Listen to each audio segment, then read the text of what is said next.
আপনারা দেখছেন একুশে টেলিভিশন। সংক্রমণ রোধে স্থানীয়ভাবে লকডাউন দেওয়ার নির্দেশ প্রধানমন্ত্রীর। মন্ত্রিপরিষদ বৈঠকে টিকা উৎপাদন বিষয়ে আলোচনা। 24 ঘন্টায় আরও 54 মৃত্যু, শনাক্ত ফের 3000 ছড়ালো। আগামী সপ্তাহ থেকে ফাইজার ও সিনোফার্মের টিকা দেওয়া শুরু। করোনাকালেও এসডিজি অর্জনে বাংলাদেশের অগ্রগতি, দক্ষিণ পূর্ব এশিয়ায় শীর্ষস্থান।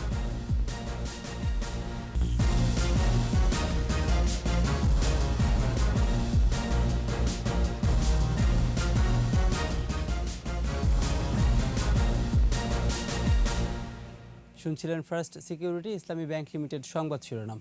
আমন্ত্রণ সকাল 9টার 21 সংবাদে, সাথে আছি আমি প্রণব চক্রবর্তী। দর্শক, একুশে টেলিভিশনের সংবাদ একই সাথে সরাসরি দেখতে পাবেন আমাদের ফেসবুক পেজ www.facebook.com/2124 অনলাইনে। করোনা সংক্রমণ বাড়লে স্থানীয়ভাবে লকডাউন দেওয়ার নির্দেশ দিয়েছেন প্রধানমন্ত্রী শেখ হাসিনা। সংসদ ভবনে মন্ত্রিসভার বৈঠক শেষে কথা জানান মন্ত্রিপরিষদ সচিব খন্দকার আনোয়ারুল ইসলাম। এছাড়া করোনা টিকা দেশে উৎপাদনের বিষয়েও বৈঠকে আলোচনা হয়েছে বলে জানিয়েছেন তিনি। বিস্তারিত জানাচ্ছেন সাইদুল ইসলাম।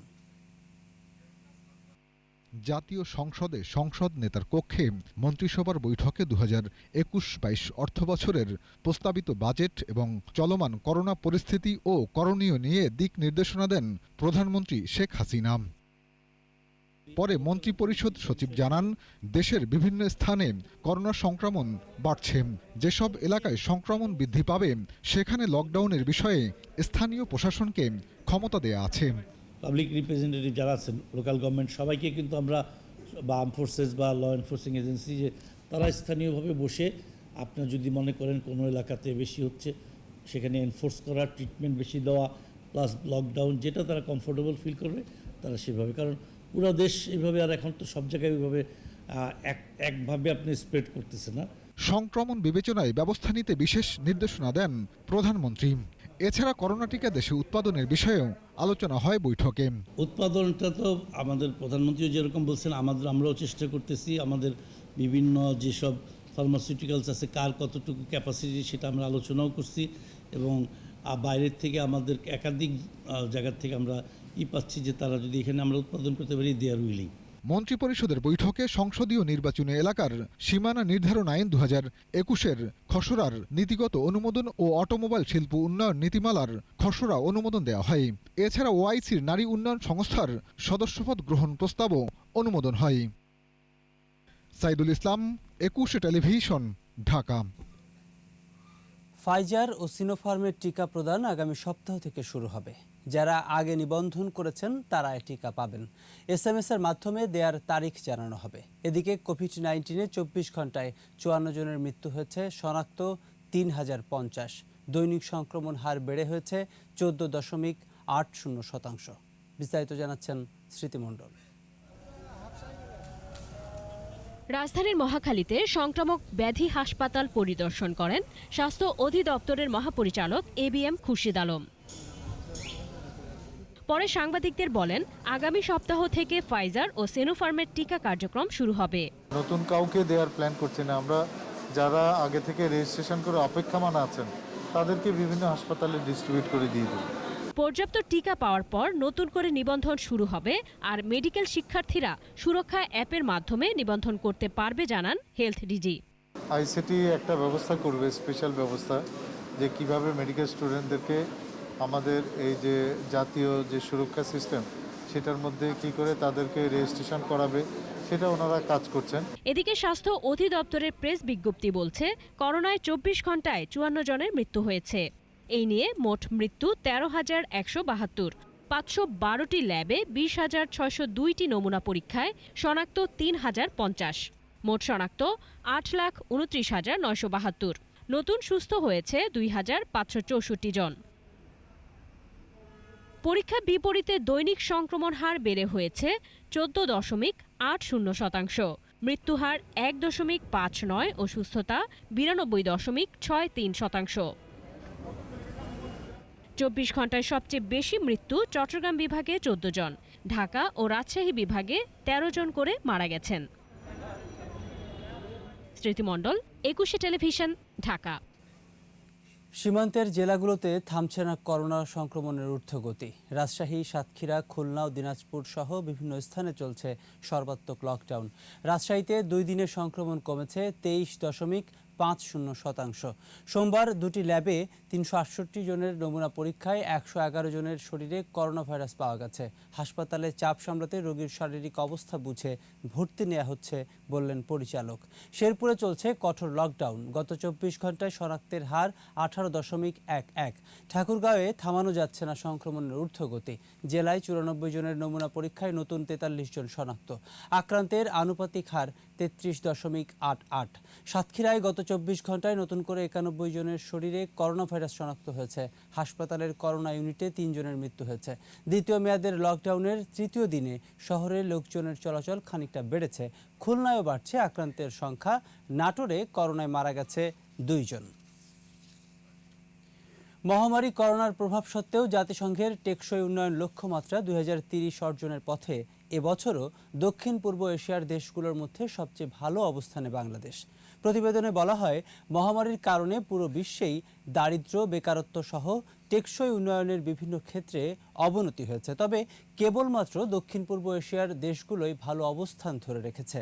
এর মধ্যে বাংলাদেশের অবস্থান 165টি দেশের মধ্যে 109তম। দারিদ্র্য দূরীকরণ, মানসম্মত শিক্ষা নিশ্চিত ও জলবায়ু পরিবর্তন মোকাবেলার মতো গুরুত্বপূর্ণ ক্ষেত্রে লক্ষ্যমাত্রা অর্জনের পথে এগিয়েছে বাংলাদেশ। কেবলমাত্র ভূমিভিত্তিক জীবনযাত্রার ক্ষেত্রে অবনতি হলেও বাকি অন্য সব পয়েন্টে স্থিতিশীল ও অগ্রগতির পথ রয়েছে।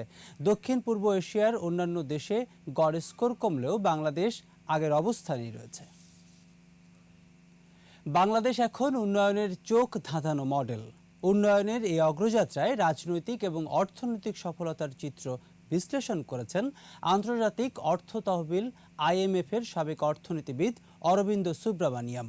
বিশ্বের অন্যতম মর্যাদাপূর্ণ জার্নাল প্রজেক্ট সিন্ডিকেটে লেখা নিবন্ধে তিনি বলেন, বাংলাদেশ এখন ভারত পাকিস্তানের জন্য মডেল হতে পারে। রিপোর্ট তুলি মল্লিকের। ৭১-এ স্বাধীনতা অর্জনের পর যুদ্ধবিধ্বস্ত ও প্রাকৃতিক দুর্যোগে বিপর্যস্ত বাংলাদেশ তখন বিশ্বের তলাবিহীন ঝুড়ি হিসেবে পরিচিত। 50 বছর প্রতিকূল পথ পাড়ি দিয়ে একই দেশ এখন বিশ্বে অর্থনৈতিক উন্নয়ন উৎকর্ষের আদর্শ। প্রজেক্ট সিন্ডিকেট জার্নালে ভিন্ন প্রেক্ষাপটে বাংলাদেশের সফল অগ্রযাত্রার চিত্র ব্যাখ্যা করেন বিশিষ্ট অর্থনীতিবিদ অরিন্দম সুব্রামানিয়াম। তিনি তার প্রবন্ধে বলেন, স্বাস্থ্যসেবা, শিক্ষাসহ অন্যান্য জরুরি নাগরিক সেবার খাতগুলো সরকার শুরু থেকে বেসরকারি উন্নয়ন সংস্থাগুলোর হাতে ছেড়ে দেয়। এতে বিদেশি সহায়তাও বাড়ে। স্বাভাবিকভাবে সরকারের ক্ষমতা হুমকির মুখে পড়ার কথা থাকলেও বাংলাদেশে তা হয়নি। একই ক্ষেত্রে সেখানে পাকিস্তান ব্যর্থ, ভারতের অবস্থা দোলায়মান। Need to be very carefully considered, maybe at the end of this year, whenever we think, the crisis is, or at least the economic crisis is behind us. রপ্তানি খাতের কথা তুলে ধরেন অর্থনীতিবিদ অরিন্দম। বলেন, বিশ্বের তৈরি পোশাক রপ্তানিতে দ্বিতীয় বাংলাদেশ। নারীর অংশগ্রহণ এবং উন্নত দেশের বাজারে অগ্রাধিকারমূলক প্রবেশাধিকার এখন বাংলাদেশকে অনেক দূর এগিয়ে নিয়ে গেছে। তবে অতিমাত্রা এনজিও নির্ভরতা রাষ্ট্র বহির্ভূত শক্তির রাজনীতিতে প্রবেশ করতে পারে বলে সতর্ক করেন তিনি। 1947-এ ধর্মীয় কারণে প্রথমে বৃহত্তর ভারত থেকে পরে পাকিস্তান থেকে স্বাধীনতা অর্জন করে বাংলাদেশ। দীর্ঘ পথ পাড়ি দিয়ে বিশ্ব উন্নয়নে বাংলাদেশের বর্তমান অবস্থানকে অবিশ্বাস্য মনে করছেন অর্থনীতিবিদ অরিন্দম সুব্রামানিয়াম। দুলি মল্লিক, 21 টেলিভিশন। নিচ্ছি প্রিমিয়ার ব্যাংক লিমিটেড সংবাদ বিরতি। যখন ফিরব তখন থাকবে। রাজধানীর আমিন বাজারে হচ্ছে দেশের প্রথম বর্জ্য বিদ্যুৎ কেন্দ্র। প্রতিদিন উৎপাদনের লক্ষ্য 42.5 মেগাওয়াট। আবারও আমন্ত্রণ সকাল 9টার 21 সংবাদ। অফিস, দোকানপাট ও গৃহস্থালী বুর্জে বিদ্যুৎ উৎপাদন করতে যাচ্ছে ঢাকা উত্তর সিটি কর্পোরেশন। রাজধানীর আমিন বাজারে হতে যাচ্ছে দেশের প্রথম বর্জ্য বিদ্যুৎ কেন্দ্র। প্রতিদিন উৎপাদনের লক্ষ্য ধরা হয়েছে 42.5 মেগাওয়াট। এজন্য প্রতিদিন দরকার হবে 3000 থেকে 3300 মেট্রিক টন বর্জ্য। কাজটি শুরু হলে যেখানে সেখানে বর্জ্য পড়ে থাকবে না, পরিচ্ছন্ন নগরী হবে উত্তর সিটি। মাহমুদ হাসানের রিপোর্ট। দোকানপাট, অফিস আদালত ও বাসাবাড়ি থেকে প্রতিদিনই ফেলা হয় বর্জ্য। ছোট ছোট ভ্যানে তা সংগ্রহ করে জমা হচ্ছে এসটিসিতে। শুধু উত্তর সিটিতেই প্রতিদিন ২৬০০ থেকে ৩০০০ মেট্রিক টন বর্জ্য মেলে। প্রতিদিনের বর্জ্য ফেলা হচ্ছে আমিনবাজারের বিশাল ল্যান্ডফিল্ডে। বর্জ্য ব্যবস্থাপনা নিয়ে এখন থেকে আর মাথা ব্যথা নয়। এই আবর্জনাকেই এখন সম্পদে পরিণত করতে যাচ্ছে সিটি কর্পোরেশন। দেশের প্রথম বর্জ্য বিদ্যুৎ কেন্দ্র তৈরির পথে অনেকটাই এগিয়েছে ডিএনসিসি। বিদেশি কোম্পানির সাথে চুক্তিও হয়ে গেছে। চায়নার একটা কোম্পানি সিএমএসসির সাথে বিদ্যুৎ বিভাগ এবং আমাদের ডিএনসিসির একটি ত্রিপাক্ষিক চুক্তি আমরা করেছি। আমরা সেখান থেকে বিদ্যুৎ উৎপাদন করব। আমরা একেবারেই চূড়ান্ত পর্যায়ে আছি এই প্রকল্পটা বাস্তবায়নের জন্য।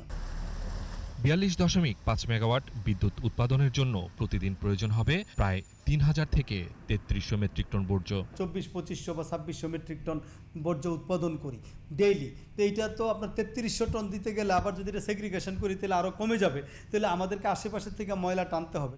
উন্নত বিশ্বে বর্জ্য মানেই গোল্ড। সে পথে হাঁটতেই আধুনিক প্রযুক্তিতে বর্জ্য থেকে তেল, গ্যাস ও জৈব সার উৎপাদনের পরিকল্পনাও আছে উত্তর সিটির। বিশ্বের যে অন্যান্য দেশে যে টেকনোলজিগুলো এখন অ্যাডপ্ট করা হচ্ছে সেই বিষয়গুলো সম্পর্কে জ্ঞান অর্জন করছি। পরিকল্পনা বাস্তবায়ন হলে যেখানে সেখানে বর্জ্য পড়ে থাকবে না। পরিচ্ছন্ন ও স্বাস্থ্যসম্মত নগরীতে পরিণত হবে উত্তর সিটি। মাহমুদ হাসান, একুশে টেলিভিশন, ঢাকা। ক্রমাগত ভাঙছে দেশের একমাত্র প্রবাল দ্বীপ সেন্ট মার্টিন। সমুদ্রের স্রোতে ভাঙছে পাড়, ছোট হচ্ছে আয়তন। প্রবল জোয়ারের তোড়ে উপড়ে পড়েছে গাছপালা, বিধ্বস্ত হয়ে গেছে জেটির পল্টন। চলতি বর্ষায় ভাঙন আরও তীব্র হওয়ার আশঙ্কা স্থানীয়দের। তবে ভাঙন প্রতিরোধে পরিবেশ বান্ধব নানা প্রকল্প নেওয়া হয়েছে বলে জানায় পানি উন্নয়ন বোর্ড। কক্সবাজার প্রতিনিধি আব্দুল আজিজের রিপোর্ট, জানাচ্ছেন মুশফিকা নাজনীন। অবারিত নীল জলরাশি আর প্রবাল প্রান্তরে সেন্ট মার্টিন দেশের পর্যটক আকর্ষণের কেন্দ্র থাকে বরাবরই। জলবায়ু পরিবর্তনের নেতিবাচক প্রভাবে ক্রমাগত ভাঙনের হুমকিতে এখন দারুচিনি দ্বীপ। সম্প্রতি ঘূর্ণিঝড় ইয়াসের প্রভাব ও পূর্ণিমার জোয়ারে দ্বীপের চারপাশে ব্যাপক ভাঙন দেখা দিয়েছে। বিধ্বস্ত হয়ে গেছে দ্বীপের একমাত্র জেটি। আমাদের সাইক্লোনে মারি আমাদের জেটিটা নষ্ট করে ফেলেছে এবং খুব জরুরি আমাদের। গত 50 বছরের ইতিহাসে সেন্ট মার্টিন দ্বীপে আর কোনো ধরনের ঘূর্ণিঝড় এ পরিমাণ ক্ষতি করেনি। জেটির পল্টন ভেঙে গেছে, অতি দ্রুতভাবে জরুরি ভিত্তিতে আমাদের এই জেটিটা সংস্কার করা হোক। ভাঙন প্রতিরক্ষায় কাজ বাস্তবায়নের জন্য প্রকল্প প্রণয়ন করা হয়েছে বলে জানান এই কর্মকর্তা। পর্যটকদের জন্য ওয়াকওয়ে এবং পর্যটন বান্ধব কিছু অবকাঠামো ধরে আমরা একটি পরিবেশ বান্ধব প্রকল্প ইতিমধ্যে প্রণয়ন করেছি। সেন্ট মার্টিন দ্বীপের রাস্তাঘাট, বেশ কিছু স্থাপনা ও একমাত্র জেটির ব্যাপক ক্ষতি হয়েছে স্বীকার করে জেলা প্রশাসক জানান এই বিষয়ে পরিকল্পনা নেওয়া হচ্ছে। জোয়ারের প্রেক্ষাপটে আমাদের কক্সবাজার জেলার যে ক্ষতির অংশটা, সেই ক্ষতির অংশটা আমরা পরীক্ষা নিরীক্ষা করে জায়গায় পৌঁছাতে চাই, সেই লক্ষ্যে আমরা কাজ করে যাচ্ছি। পর্যটনের স্বার্থে সাগরকোনা সেন্ট মার্টিনকে টিকিয়ে রাখতে দ্রুত পদক্ষেপ নেওয়ার দাবি বাসিন্দাদের। মুশফিকা নাজনীন, একুশে টেলিভিশন। আবারও প্রিমিয়ার ব্যাংক লিমিটেড সংবাদ বিরতি। যখন ফিরছি তখন থাকবে। শুরু হচ্ছে পশ্চিমা সামরিক জোট ন্যাটোর শীর্ষ সম্মেলন। কড়া বার্তা দেয়া হবে চীন, রাশিয়াকে। এর সাথে শেষ করছি সকাল ৯টার ২১ সংবাদ। তবে যাবার আগে ফার্স্ট সিকিউরিটি ইসলামী ব্যাংক লিমিটেড সংবাদ শিরোনামগুলো আরও একবার। সংক্রমণ রোধে স্থানীয়ভাবে লকডাউন দেওয়ার নির্দেশ প্রধানমন্ত্রীর। মন্ত্রিপরিষদ বৈঠকে টিকা উৎপাদন বিষয়ে আলোচনা। ২৪ ঘন্টায় আরও ৫৪ মৃত্যু, শনাক্ত ফের ৩,০০০ ছড়ালো। আগামী সপ্তাহ থেকে ফাইজার ও সিনোফার্মের টিকা দেওয়া শুরু। করোনাকালেও এসডিজি অর্জনে বাংলাদেশের অগ্রগতি, দক্ষিণ পূর্ব এশিয়ায় শীর্ষস্থান।